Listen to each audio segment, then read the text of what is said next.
Pentagon Chief Pete Hegseth has just announced plans to build a Qatari Air Force facility less than 100 miles from the Oregon border. And I'm also proud that today we're signing a letter of acceptance to build a Qatari Emiri Air Force facility at the Mountain Home Air Base in Idaho. The location will be host a contingent of Qatari F-15s and pilots to enhance our combined training, increase lethality, interoperability. It's just another example of our partnership. Hegseth made the announcement this morning at a meeting with Qatar's Minister of Defense. The two leaders met at the Pentagon, touting the military alliance between the two nations. The facility would be built at the Mountain Home Air Base in Idaho. That's less than 100 miles from the Oregon border. When the story we're about to share with you came across our desk, I almost thought that it was fake, but no, it's not. Defense Secretary Pete Hegseth announced today that he will let Qatar build a military base in Idaho. CBN's Billy Hollowell. Billy, what's going on here? Yeah, this is very interesting. Seems pretty rare to have a foreign country essentially from the ground up build a base within a base. Now there are a couple things here that are important to understand. According to Axios and other outlets, apparently this is going to be something that is under U.S. jurisdiction. So it's not going to be as though Qatar is running this with no oversight by the U.S. But this seems to be a departure from anything that we've really seen before like it. We don't typically have other countries coming in. And let's remember, this is a country that is accused of allegedly funneling up to $1.8 billion to Hamas. And so, that's, again, there's some debate around that. But the reality is, this is a group that has even been accused of being a main funder of Hamas. So considering what's going on in the Middle East and all of that chaos, this is going to be very interesting to see. Does this mean America is moving closer to Qatar? I guess only time will tell. Yeah, this is a country that obviously houses Al Jazeera, which is, I'll let you make up your mind about that news station. And then there are, reports of Qatari money funneling its way to Hamas, the Taliban, Muslim Brotherhood. Obviously, there's going to be people denying that, but just Google it. It's kind of everywhere. So to say that this country has an interesting reputation would be the most PC way of putting it. And to think that they're going to have an Air Force base in Idaho seems a little suspicious. When I first saw this, one of my friends, Noah, sent it to me. She's this girl that, always sends me these really incredible articles that are hot off the press. And I thought she was kidding. I was like, what? The Qataris, since the mid-90s, have been sponsoring radicals. They have been inciting people. They have become a base for the leadership for the Muslim Brotherhood. And the Muslim Brotherhood, you have to keep in mind, is what begot us Takfir and Hijrah, which begot us Al-Qaeda, which begot us Al-Nusra. There's a list of terror finances that the US puts out, the UN puts out, and a number of them are living openly in Qatar, raising money and giving it to bad people. Is this acceptable? Shouldn't be. Why do the Qataris get away with it?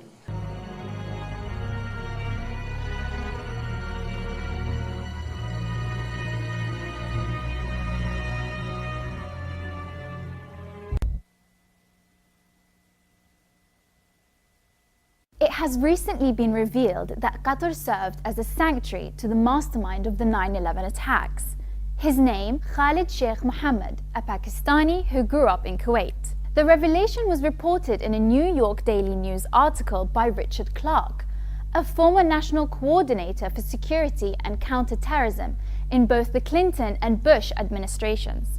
Mohammed was considered by the US the most dangerous individual terrorist at large in 1996, after he was connected to bombing plots in New York and Manila. US intelligence located him in Qatar, but were unable to detain him immediately due to diplomatic barriers. When the US ambassador requested that Mohammed be held for a few hours, he mysteriously disappeared from Doha, despite the US envoy earlier meeting with then Qatari Emir Hamad to discuss the plan to detain him.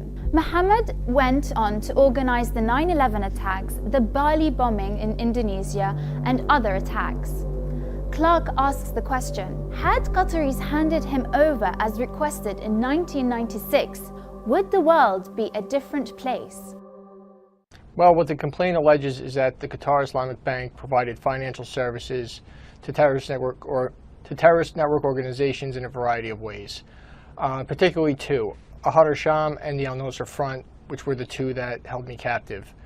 One of the ways they did this was they donated, allegedly, 500,000 rial to Qatar charity and gave them 8 bank accounts at their institution. Now, this charity has a long-standing history of financing terrorism way back to 1993 when bin Laden praised them for their contributions for his cause.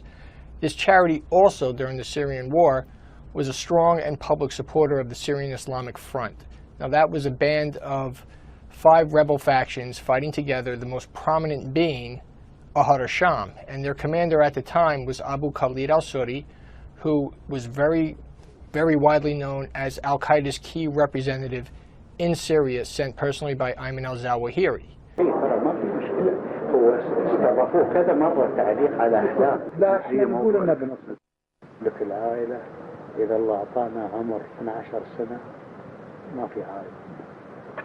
The nation of Qatar, unfortunately, has historically been a funder of terrorism at a very high level. And in the wake of that conference, nations came together and spoke to me about confronting Qatar over its behavior. So we had a decision to make. Do we take the easy road, or do we finally take a hard but necessary action? We have to stop the funding of terrorism. I decided, along with Secretary of State Rex Tillerson, our great generals and military people, the time had come to call on Qatar to end its funding. They have to end that funding and its extremist ideology in terms of funding. I want to call on all of the nations to stop immediately supporting terrorism. Stop teaching people to kill other people. Stop filling their minds with hate and intolerance. I won't name other countries, but we are not done solving the problem, but we will solve that problem. Have no choice. Kosher, he's meanwhile set to accept a $400 million US Boeing 747 gift from the Qatar royal family. And this jumbo jet may even, at least temporarily, replace Air Force One. Again, very lavish, extremely lavish gift. Should he accept this? You know, I don't love this one, I have to say, and it's a little bit off-brand for Trump because he, as an example, is the only president in history who hasn't taken the salary that he gets at something like $500,000 US. It's not a small amount of money even for somebody as rich as he is, and he does not accept that. He donates it to different causes, just as an example. So this kind of feels off-brand from that. His whole thing is that he's a self-funded billionaire and he's not beholden to anybody and he doesn't take donations from anybody, let alone from the Qataris. What they will say, the administration is saying, and the press secretary addressed this earlier today, is it's legal within whatever the rules are of accepting gifts. It's not going to him personally. It stays with the White House. It might be donated to his library later, so on and so forth. But it's not a great look. I think he's using it to show up the fact that the U.S. and Boeing have been very slow to get upgrades done on Air Force One, but all of that just doesn't make sense. And the idea of Air Force One being a Qatari plane is something that I don't think actually sits very well with even a lot of people on his base, to the extent that they're paying attention. On Qatar, has Qatar asked for anything in exchange for that $400 million luxury jumbo jet? And how can the American people be so sure that they will not in the future? Well, I think what happens with the plane is that, we're very disappointed that it's taken Boeing so long to build a new Air Force One. We have an Air Force One that's 40 years old. I have a lot of respect for the leadership and for the leader, Qatar. And I think they knew about it because they buy Boeings. They buy a lot of Boeings. And they knew about it, and they said, we would like to do something, and if we can get a 747 as a contribution to our Defense Department, to use during a couple of years while they're building the other ones. I think that was a very nice gesture. Now, I could be a stupid person and say, oh, no, we don't want a free plane. We give free things out. We'll take one, too. And I think this was just a gesture of good faith. Mr. President, what do you say to people who view that luxury jet as a personal gift to you? You're ABC fake news, right? Why not? Only ABC. Well, a few of you would. Let me tell you, you should be embarrassed asking that question. They're giving us a free jet. I could say, no, don't give us. I want to pay you $1 billion or 400 million or whatever it is. Or I could say, thank you very much. Respectfully, sir, as a businessman, some people may look at this and say, have you ever been given a gift worth millions of dollars and then not received anything? It's not a gift to me, it's a gift to the Department of Defense. I have never believed in having permanent enemies. I am different than a lot of people think. I don't like permanent enemies, but sometimes you need enemies to do the job, and you have to do it right.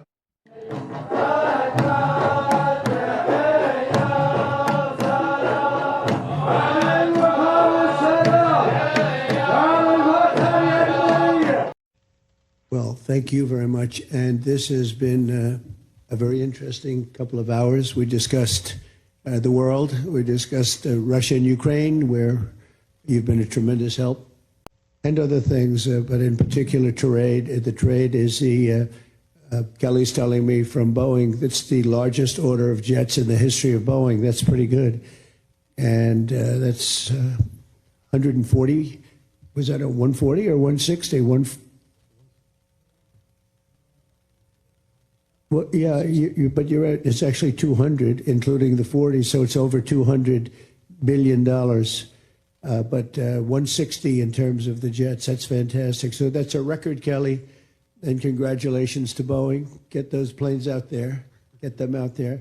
But I just want to thank you. We've been friends for a long time, long before politics. Well, for you it was politics. For me it wasn't, right? But we've been friends for a long time. And this is an outstanding man. He's a great man. And we're going to help each other. The United States is in a very strong position militarily. We have the best equipment anywhere in the world. You're buying a lot of that equipment, actually, and I think we're going to see some of it in action tomorrow. At the we won't call it an air fair, but it's going to be sort of an air fair. We're going to be shown a display that's going to be incredible. They have the latest and the greatest of our planes and just about everything else. So I think it's going to be a lot of fun and very interesting. But I just want to thank you for the friendship, for the long-time friendship. And again, long before any of this stuff, we just liked each other. That's not a bad thing. That's a good thing. But we always had a very special relationship. And we came from Saudi Arabia, where we have another great man over there that's a friend of yours. And you two guys get along so well and like each other. You sort of remind me a little bit of each other, if you want to know the truth. They're both tall, handsome guys that happen to be very smart. But he's also a very special guy, and it's good to see all the relationships forming in the Middle East, because the Middle East is really being talked about all over the world, and we're having a lot to do with it. We're helping a lot, but they're doing a tremendous job. So I just want to thank everybody very much for being here. I want to thank the media. The media has been very fair, actually, and it's a great honor to be with you. This is, you take a look at this room. This room is the real deal. That's called white marble. It's very hard to buy. Believe me, I know very well, because you try to buy it, you can't buy it. And you just take a look at what you have here. It's been incredible what you've been able to build as a nation. And we're with you all the way, and you know that.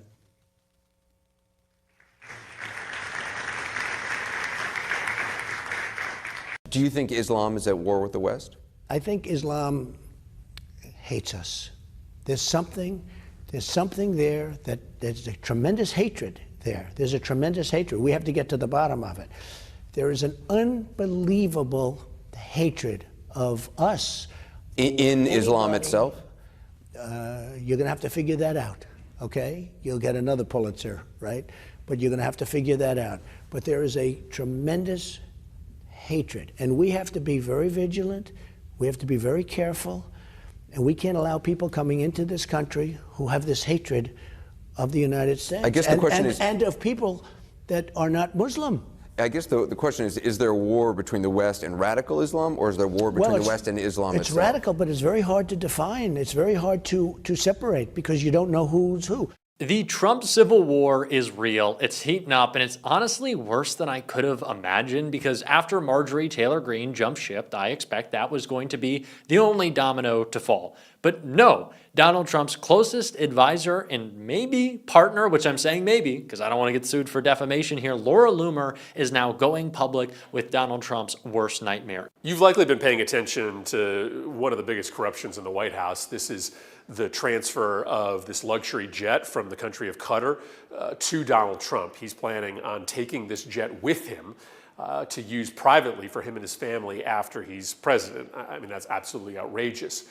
But what we have learned this week is the price tag. Because in order to get this jet ready to be used by a president of the United States, it needs a massive upgrade. And the price tag now looks to be about $1 billion. And there is reporting that right now the Department of Defense is taking money from other critical accounts that protect the United States from attack and using that money now to get that jet ready for Donald Trump to use personally.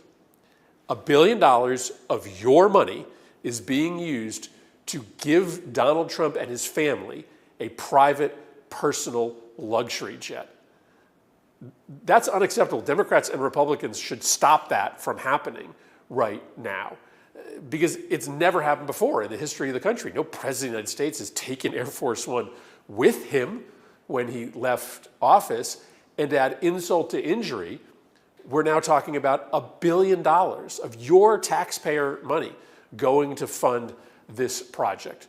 So as we get more information about how deeply immoral and corrupt this transfer and retrofit of the luxury jet is, it makes it more important that Republicans in Congress join us to stop this from ever happening.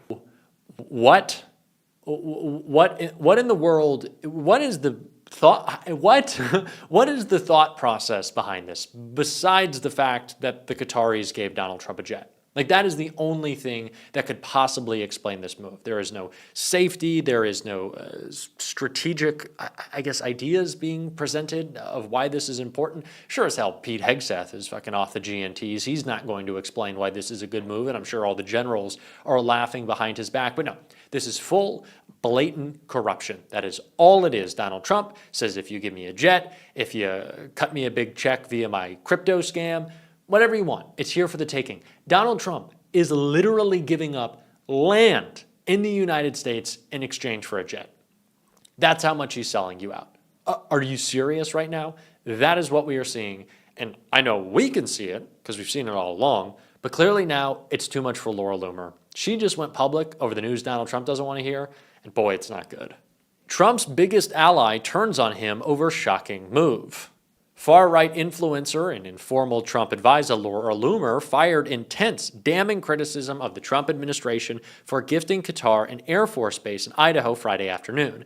Does this mean the call to prayer will be broadcasted in Idaho 5 times a day? She racistly posted on X. Do we need to pay for the Arabic lessons, or will those be funded by the Imri? P.S. Do we need to chop our, I'm not going to say that, off too, to appease Muhammad while we walk around in black trash bags? Wow, this is really xenophobic. Asking for the women of America. The administration's stunning gift to Qatar of an Air Force base on Idaho soil looked to many like textbook quid pro quo. Qatar gifted Trump, 79, a Boeing 747 months ago. In April, the Trump organization bought a golf course on Qatari soil.